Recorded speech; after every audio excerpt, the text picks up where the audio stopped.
Pontarddulais Comprehensive School, Welsh Baccalaureate, Global Citizenship Challenge, Skills Lesson, Topic 2, Reliability of Sources. In the previous lesson, you should have improved your knowledge and understanding of child poverty, what we mean by the term child poverty, some of the different opinions about child poverty, facts and figures about child poverty, and all of that was to give you some contextual knowledge of the issue. That means a bit of an understanding of the issue before we now move on to looking at sources on the topic of child poverty. Your task for today's lesson will involve looking at 4 different sources about child poverty. You'll be using the acronym RURU to analyse the sources. RURU stands for Reliability, Up-to-Date, Relevance and Utility. So we're going to look at all 4 of those things for each of the sources, and you're going to be able to then annotate around each of the sources, commenting on its reliability. Is it up to date? Is it relevant? And is it useful? So before we start looking at the sources, let's look at that acronym in a bit more detail. As mentioned, when we're thinking critically about sources, and that's the skill you're using here, is your critical thinking, we need to be considering its reliability. So can we trust what is written? Why can we trust it? Can we trust who has wrote or created the source, the author of the source? Why can we trust them? We need to think about why have they made this source. Are they presenting facts? Are they trying to present an opinion? Are they trying to persuade? Are they trying to criticize? What's the purpose? Why have they made whatever the source is? And then we're going to think about how would this affect its reliability? You know, what would be the difference between someone reporting facts and someone trying to persuade you? How would that affect the level of trust that we'd have within that source? And when we make a judgment on reliability, we need to think to what extent it's reliable. Most sources you come across will have some level of reliability. It might be a very, very limited level of reliability. I heard off so-and-so that this happened. Or it could be a high level of reliability. For example, if we're thinking now in the current COVID-19 situation, information that is coming from the World Health Organization, we would assume would have a very high level of reliability because the type of organization it's coming from, what their purpose is, what they're trying to do and achieve it, and therefore that would be reliable to a large extent, or to an extremely large extent. So when we're looking at the sources, we need to think about who's presenting them and how that affects the reliability. The next thing we need to consider is, are these sources up to date? So we need to know when was the source created, and think about why this matters. Well, if a source was created 10 years ago, lots could have changed within that time period. There could be a massive amount of change. If you even think about a source that was created 5 years ago, a massive amount has changed in that time period. And obviously, we need to think about how this impacts on the reliability, how much we can trust the information that is there. The next letter of the acronym is R for relevant, and what this means is the source that you're looking at about the topic issue that we're considering. So we're looking at child poverty, so think about, does the source give you information about child poverty? Does it help you answer your question? Now you're going to be creating a personal standpoint in future lessons on the issue of, is ending child poverty the world's #1 priority?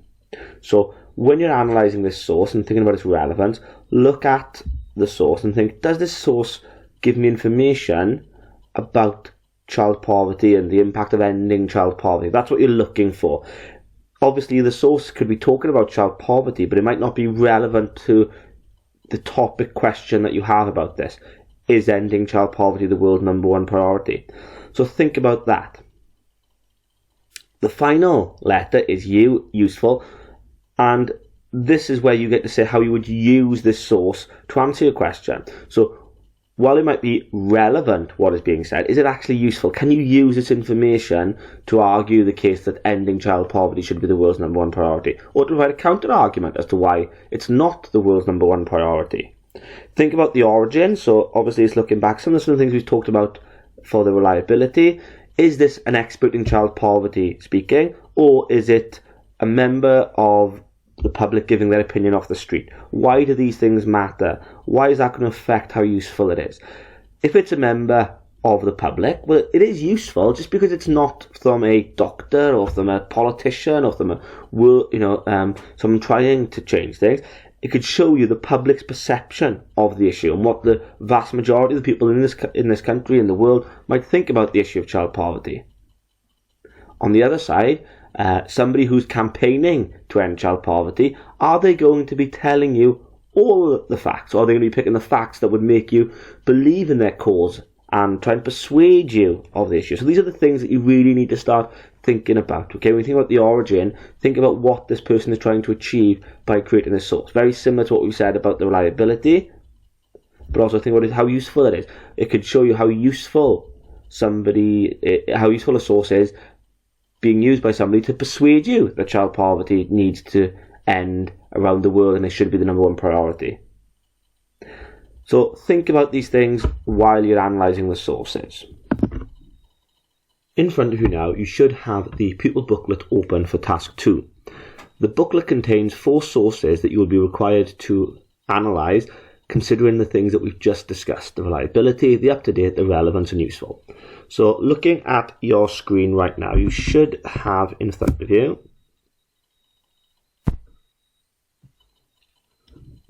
the following things. The source with the website link there. So obviously I've given you this information, but you can obviously visit the full article yourself on that website if you do want to. You can see it's got the 4 different areas that you need to analyse, or the 4 different things you need to consider. In there you can fill in the text box by simply typing in, and you can just click in the text box. So I've got my pen on here, and just click as to what you want to write in there. And just to start you off, I'm going to go through the reliability in terms of what we need to be considering. So when looking at a source, the first thing you need to look at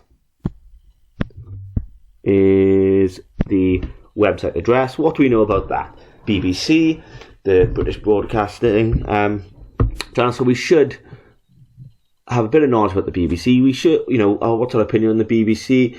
Well, it's a national media outlet. It presents the news.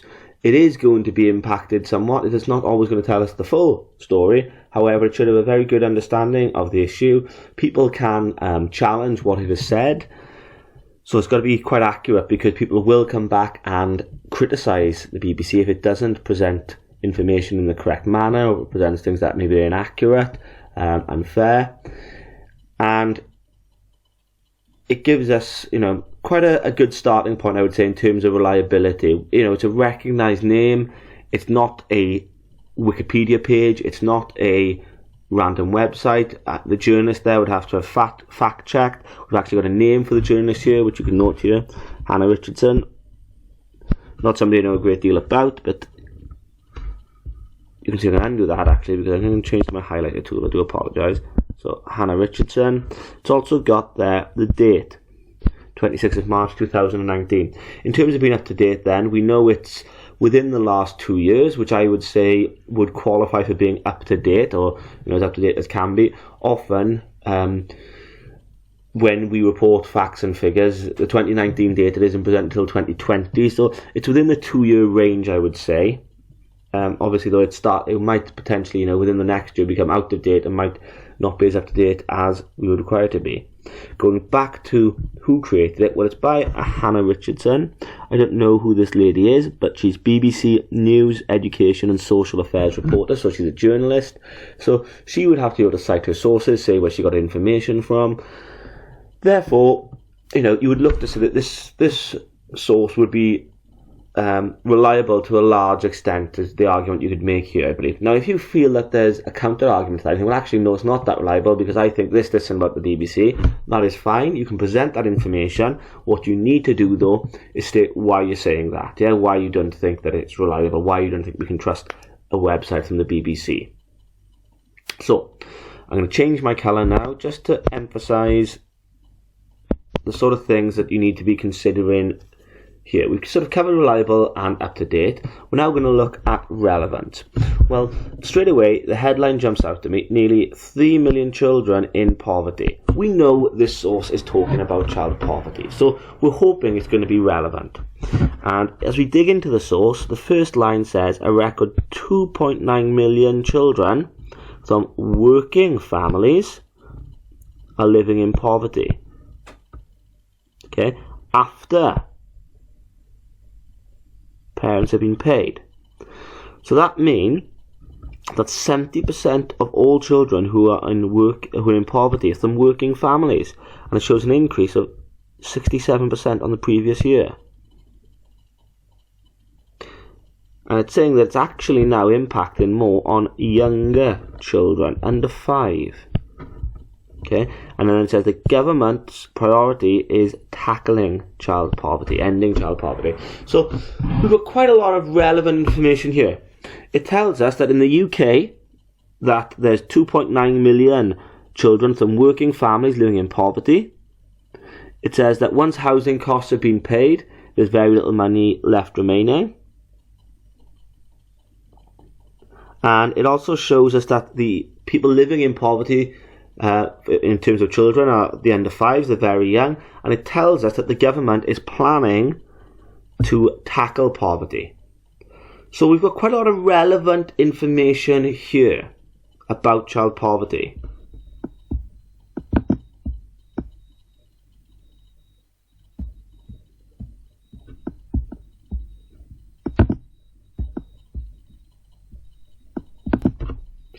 Now, when we're considering the utility of this source, how useful it is, there's a few things to consider.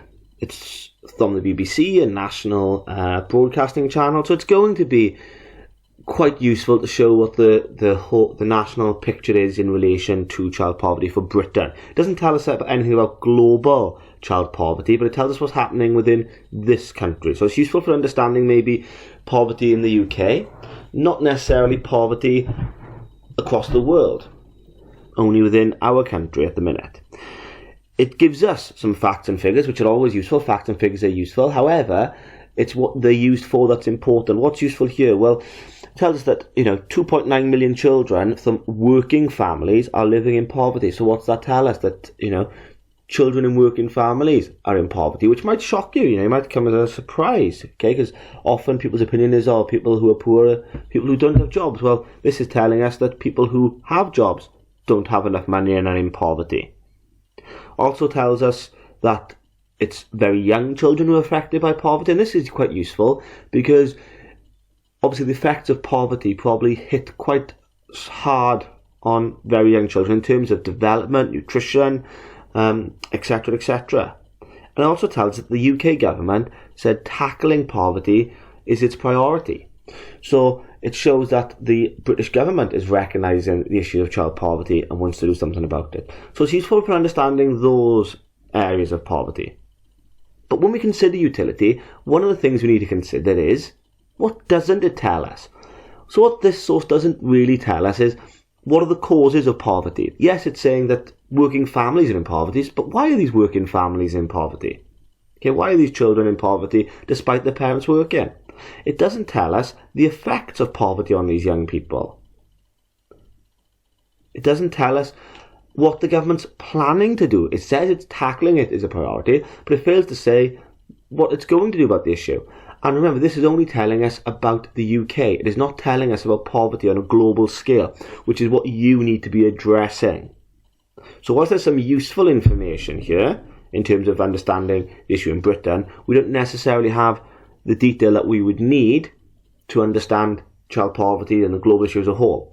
And that's going to be something that all the sources are going to have as a limitation. I like the use of the word limitation when we're talking about sources, because all sources have positives, things we can take out of it, but they also all have limitations. No source is going to give you the comprehensive picture you need about any issue.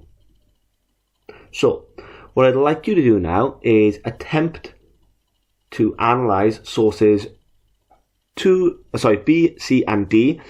Source D is a YouTube link to a video, so you need to watch the video. Make sure you got the sound up for that. And hopefully you're able to analyse these sources, considering the reliability, up-to-date, relevance and utility. And you'll be using these sources to write a personal standpoint, which will be a discussion text on the issue of child poverty. Hope you found this useful and beneficial. If you have any questions, please email me. Hope you're all keeping safe.